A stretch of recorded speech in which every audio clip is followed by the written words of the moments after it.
All right, here we are. We're at the end of Dope Thief. Does this final hit give us the satisfaction and the answers we've been craving? Let's talk about it now.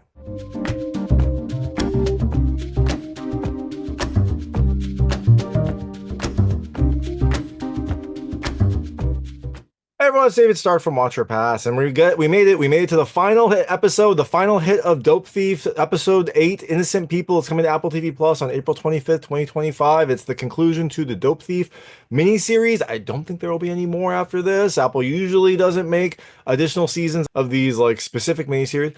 I guess we'll find out. But is this episode worth your time? Is it worth watching? My hot take is I think you should watch later. I actually thought it was kind of a slightly disappointing end to a really good overall series. It goes a little bit too over the top. It does give you some of the answers you want. It does have some tense moments, but I didn't love the writing. I didn't love the over the top ending. I didn't love some of the decision making. So it's okay. Look, overall, the series is pretty good. I kind of had the trajectory of like really good start, slowly kind of going downhill, and then popping up for the penultimate episode, last week's episode. And this was kind of a little disappointing end dip to a generally good season. So I think you should check the series out, but just know that the ending is not that great. So all that being said, I'm gonna tell you a little about the episode, a few things I like, a few things I didn't like, and then really quickly go into a recap. So as you can imagine, there will be spoilers in the recap section. If you don't know what happens in this episode, I would turn it off when I get to the recap. Before that, though, I'll keep it vague. I'll keep it spoiler free. Let you know when I get to those spoilers. So in Dope Thief episode 8, it continues right after what happened in episode 7, where Ray woke up in the hospital after a kind of like night of tension where he was worried about his friends getting killed. We found out that one of his friends did die, Manny died, and Ray is kind of like stuck in an empty hospital with what seems like a murderer and that strange voice on the intercom on the radio. Is he going to make it? Is everyone going to be okay? And are we going to get the answers to what the numbers mean? What do the numbers mean, Mason? Well, you have to watch the movie to find out. So, things I liked about this episode. The first, I still love the cast. It's a great cast. The series has had a good cast throughout. We get to see most of our friends, except for, our beloved Manny. He's now gone, but everyone else makes an appearance here, and they all do a really good job. Look, the series has had a fantastic cast from the start, and they've kind of stuck through and shined throughout. The second thing I did love, we do get some answers. We get some answers to, I think, all the questions, basically. I mean, some of them aren't great answers, but we do get the answers that we've been waiting for. We figure out, why this went down, what the numbers mean, all that stuff. We do figure all that out. And the last thing I loved, there are some tense moments. Dope Thief has had some really good tension. This is no different. There are some very tense moments here as you're kind of wondering what will happen next. So I said that this was a okay, slightly disappointing ending. Things I didn't love as much. It just doesn't have great writing. I didn't like the writing here. It felt like, Ray's character took a turn here. Maybe that's the natural progression here. It felt like, some of the dialogue didn't feel as crisp as what I have come to expect from the first few episodes. So I felt like the writing was serviceable, but not fantastic. Second thing I didn't love as much. I'm gonna call it some horrible decisions. There are some really bad decisions here. I mean, they make the story move along, and they're convenient, but they don't really seem to make sense. And so I'll go into that in the recap. I'm not gonna go into that here. But there were just some moments where I was like, I don't really know. Like, that doesn't feel realistic. And this series, for the most part, has felt fairly realistic. That's what I loved about the first two episodes. It felt like, a gritty, kind of grounded almost type of series. Kind of goes way towards here. And that kind of leads me right into the last point. It has an over-the-top ending. An over-the-top surprise ending. It does give us the answers. I just, I didn't feel grounded. It didn't feel like what I'd kind of come to expect. So I guess maybe that's on me. Maybe I was expecting too much or maybe expecting something different. But overall, I didn't love this finale as much as I've liked some of Apple TV Plus's series finales. So I think it's an okay episode, but overall the series is pretty good. So I think you should check out the series. But just know that it kind of doesn't end amazingly. But if you do see it, let me know what you think. Let me know what you liked and didn't like. I'd love to hear it. And I'm going to really quickly go into a recap right now. So if you don't know what happens in this episode, I would turn it off now because there'll be spoilers. So the first thing, we were all wondering, hey, is this actually a real situation that Ray is waking up in where the hospital has been cleared and like an orderly or someone is dead and no one's around and his bodyguard is not, or his cop protector is not there? And Ray just wakes up at an empty hospital. Like, who could do that? Who could organize that? We're like, well, is this some sort of like DEA operation to get him to talk? Is this a dream sequence? No, I guess it's a real situation, which again feels strange. I'm sure the guy has a lot of power. I'm sure that this New England voice, has like main power, sea power, lobster power, whatever you want to call it. He is apparently able to clear the entire hospital floor, get rid of the protection, kill someone, drop a radio in Ray's room and then talk to him without anyone noticing. Weird, but that is the fiction that we are given. So at the end of the last episode, Ray went to the elevator. Michelle Taylor was there in the elevator. She's surprised. I guess she got there when no one else was. She didn't think it was weird that like no one's around. Anyways, they go down under the elevator. They head down to the bottom, and the police are there. Like a SWAT unit is there. I don't know who called them in. I don't know where they came from. I don't know if there was a threat here, but there's a whole SWAT unit there with guns pointed at Ray. Ray is seen there with a knife, and these police are, I don't know, have some amazing restraint. No one opened fire on him. I was a little surprised. Like, I'm glad for the series. It did feel weird that there was like a criminal who they all think is a cop killer who has a knife in an elevator approaching them, and no one fired a warning shot. They told him to stop. Ray, eventually like stopped. He held it for a little longer than I was expected. He stops, and they take him into custody. The DE agent we've kind of like seen throughout, Mark, is there, and he's trying to talk to Ray to get him to arrange a meetup with his voice. Because his voice is still talking to him. I guess they have the radio, the voice is still talking to him, and Ray, it seems, decides to help. Now, the next thing we see is we see Manny's funeral. Sherry does a long, beautiful song in Portuguese. It was a beautiful moment. It felt like it went on a little bit too long. I think it was like a full minute of her singing. It was beautiful, but also felt like, I don't know, unnecessary. Maybe it's like to highlight a singing career. I don't know. But there is this long song that Sherry sings at Manny's funeral.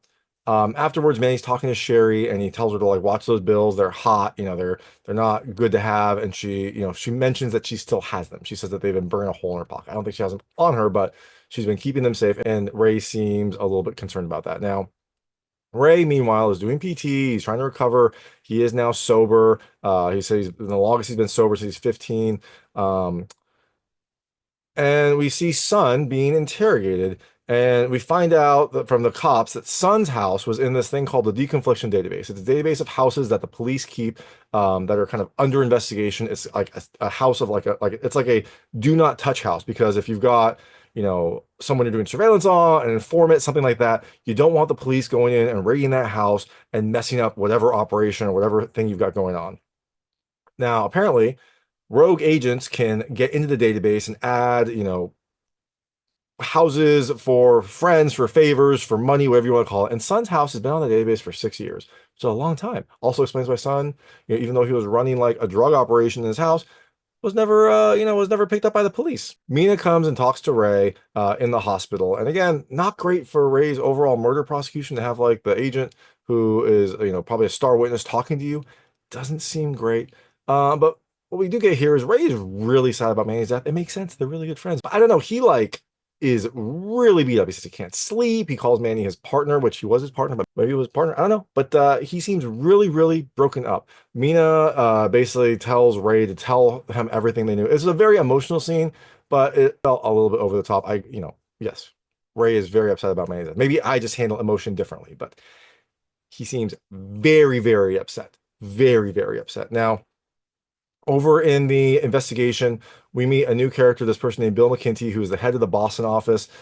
He's at the meeting as well, trying to figure out what to do with Ray. There's this big kind of push and pull over, like, do they prosecute Ray for the homicide, for killing the undercover cops, or do they use Ray because he clearly has something that the cartels want to try to get more information? Now, McKinty is like, saying that they need to focus on the drug case. He says something like, in the time you've investigated this murder case, 100 people have OD'd, so they won't need to get the drugs essentially off the street, and they want to figure out if Ray knows everything. Now, Ray, against the advice of his lawyer, who is his lawyer, they have a relationship, not good, conflict of interest, although she is trying to keep it, professional. Still, probably she should recuse herself. But anyways, Ray tells them everything. And he seems to know a lot. I guess he's been kind of keeping track of stuff, but we haven't gotten this kind of insight from Ray in a long time. So Rick, the third person in the original meth house raid, brought them to the house. Remember, he told them where it was, and he was there to blow something up. Ray and Manny were there to like make it look like DEA had done something. And so that was the overall scheme. Now, Ray has also been tracing the lightning bolts on people's bodies. I guess they're big Harry Potter fans, or I guess that's a sign that they're in the Alliance. And also, he has trackers on their cars. I think he put a tracker on one car, and he knows where their headquarters is. Well, there was their headquarters. I assume that they have, left at that point because they got attacked. But Ray gives all this information to the police. Now, He also tells them that the bills have numbers on them. He doesn't know what the numbers mean, but the agents go and collect the money and they try to figure out what the codes are. And there's three codes that they have. Luckily, they got all the bills that have the codes. I don't remember how they got them because like one was from like the Amish camp. I think one was from the raid. It's very fortuitous that they got all three magic bills. And they try to figure out what the codes are. One person says it could be a courier code where like it's a safe code to make sure that you are actually who you say you are. But then they rearrange it, and it's clearly GPS. There's two numbers that are like, GPS coordinates. It's some sort of something point something, and then another one. So they put those two coordinates in. We don't know which one's the lat long, but they put it anyways, and they find a space. And the other number, which is 3273, they don't know what it is, but they think it might indicate like an important number in that area. So they call the New England number now. They have some more information, and the New England person picks up, and he says he wants to have Ray and Sun meet him. And Sun, he says that Sun knows more than any of them do. So Sun and Ray now talk. Ray's a narc. He's working for the cops, but he's trying to do the right thing. The cops then come in and ask Sun if he knew that there was a cartel shipment passing through that house when he hit it. And Sun says yes. So Sun was in on it. He used Ray and Manny.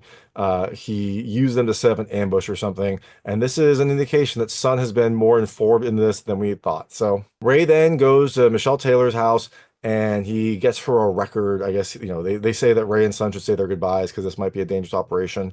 And he's talking about like he tried to call her, but she said that she's been trying to have boundaries. And then he basically says like that she saved him, that she taught him how to love again. And I was like, dude, you've known each other for like 2 months, maybe. You've seen each other like 5 times altogether. Like, how are you this close? You hooked up once. She helped you through a very bad situation, but like you've known each other for a very little amount of time. How are you like this drawn to each other when you barely know each other? Like they feel like they both need therapy. They had one date, one kind of date where they went to a church and then hooked up. And now they're like talking about how they're like the love of each other's lives and that they can't be together, but they, saved each other. Anyways, they go to this meet spot that the New England Voice wants them to go to, and the police are setting up an ambush. And you're like, dude, the drug lord told you where you're going to meet up. You think you're going to like ambush this guy that's been one step ahead of you the entire time? They try anyways. Ray is with Mina and the babyface officer. They're like watching to make sure he's safe. And they figure out what the numbers mean. They kind of like chart a chunk of the map where it could be. And then they say like, huh, what's in there? And it's like a church and a graveyard. And like, oh, a graveyard. The special agent's name was Jack Cross. Ha ha ha, that must be where it is. And then they go to the graveyard in the middle of an operation. I'm like, what are you doing? Like, you're supposed to stay still. You don't think this is all going to be watched? Like, you're going to go to the graveyard and like abandon your post in the middle of this like big coordinated stakeout? That seems like a bad decision. They go to the grave and they find the marker is 3273. And they're like all kind of like being like, oh, we're so smart. And like, yeah, of course. Like the two numbers were clearly GPS coordinates. And then I guess, the other number could have been any number of things, but if you look in this pretty isolated place, there's only like two places. Maybe it was a lockbox in the church, if the church has that, but a graveyard with a number on there seemed to be right. And this is an Amish graveyard, so they just mark some of the graves of people who have not been saved with numbers. And this was number 3273. This is what they've been looking for. Meanwhile, Sun is the bait. He's supposed to give the voice the numbers and whatnot. He calls the voice, and the voice is like, I don't want you having any of those trackers on you, so you take off all your clothes. And I was like, I mean, all right. Like, I don't understand why you had to get naked, but good on the actor who played Son. He looks good. Maybe he just wanted to like showcase his good work because he definitely is looking toned. Good on him. But anyways, Son takes off all of his clothes, walks into the middle of the bridge for this exchange. So meanwhile, Ray is digging up that grave that they found, and inside the grave is a coffin filled with evidence. And I guess Jack was getting evidence against the voice, the person that has been on the phone. He hid it in this grave. It has evidence, bills, members of the Alliance. They find out that the Alliance is in with DAA as part of DEA, I guess, and that there are dirty cops behind all of this. So then Ray is like, this whole thing was a setup. And like, what? How did you come to that conclusion? Like, how did you know that this is a setup, that it's going to be an ambush? Maybe the person just wants that money so they can go dig it up later. But anyways, Ray is like, this is a setup, and then tells the babyface lawyer to go run and tell him to be careful. Now, meanwhile, Bill McKenty, this like head of the Boston office, pops into the the war room, And he goes in there and he shoots all the agents. And I'm like, whoa, that seems intense. Like, what is your plan here? Shoots all the agents that are monitoring, including our friend Mark. Meanwhile, Fam is on the bridge. There's a crosshair on him, and then some DE agents come onto the bridge. Fam drops the phone. The sniper shoots the phone, and then he shoots all the DEA agents. So you're like, whoa. But it doesn't shoot Fam. He doesn't shoot Sun, who's just sitting on the bridge. Shoots everyone else. When we found out some more information from Ray and Mina as this is all happening, McKinty, the head of the Boston office, is like a drug lord apparently. He puts houses on the deconfliction database and then takes a cut from them when they run drugs through there. So he is kind of like the main man of this alliance. He is very, very deep, and apparently he's trying to clean up a mess, but he's not doing a very good job because he just killed an entire war room of agents. I assume he's going to kill more, but I guess we'll find out. After we find this little tidbit out, a car pulls up on the other side of the bridge, and Sun goes and gets into it. It's his mom, and also Sun jumps in. He was the sniper who shot the phone, shot the other DE agents, and they get moving. And before they leave, Sun's mom like thanks Bill for helping them out. He says, "I'm sorry to see you go. You were one of my best tenants." And I'm like, wait, if Sun was getting protection from Bill McKinty, the head of the alliance, why did he get assaulted in prison? He had to kill two people who were going to beat him up in prison. Was it just a show and Sun like escalated? Did McKinty try to kill him first and then like now save him?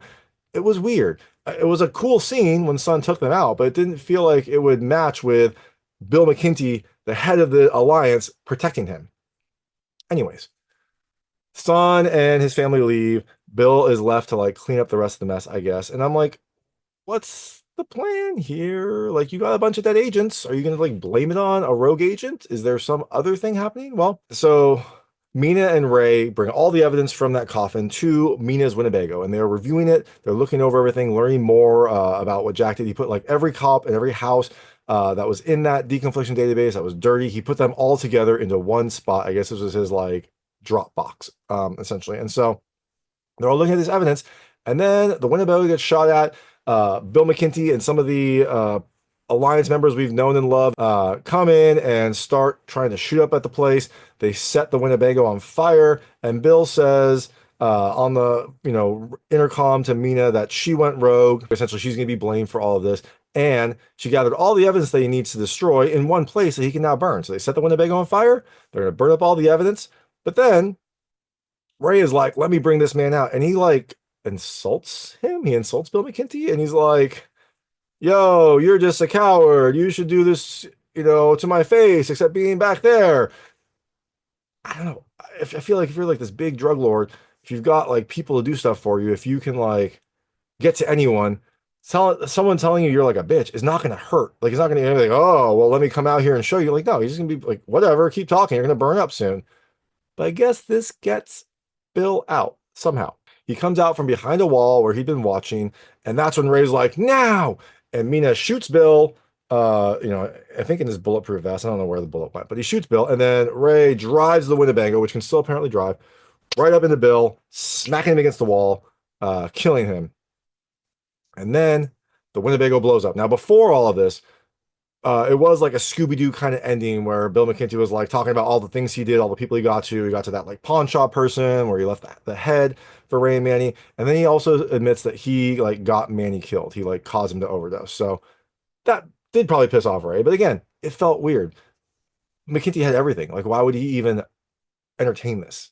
Anyways, he made a bad decision, and now he's dead. Then the Winnebago blows up. We don't see Ray and Mina get out of it. So presumably they sacrificed themselves, but they did get Bill McKinty. So it's just going to look like a big rampage where a high-ranking agent was killed, and then a bunch of officers were killed, and they're not going to know why. Maybe they'll blame Mina. Maybe they'll think that she went crazy to help Ray. Maybe they'll blame Ray. Who knows? We don't know what the story's going to be, but that is what it kind of looks like. Now, later, Sun calls Ray on the phone. It's like, if you get this, he basically like has a confessional. Not smart, Sun. You shouldn't do this in some sort of recorded thing. You're probably getting monitored.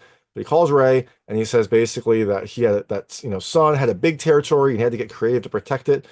Jack Cross was a problem, and so Sun sent Rick to Manny so that they could get rid of Jack Cross. They were just supposed to scare him off, but the whole thing got too big, and he thought DEA would bury it, but they kept investigating. Now Sun says he used Ray like a weapon, but a man can love his weapon as well.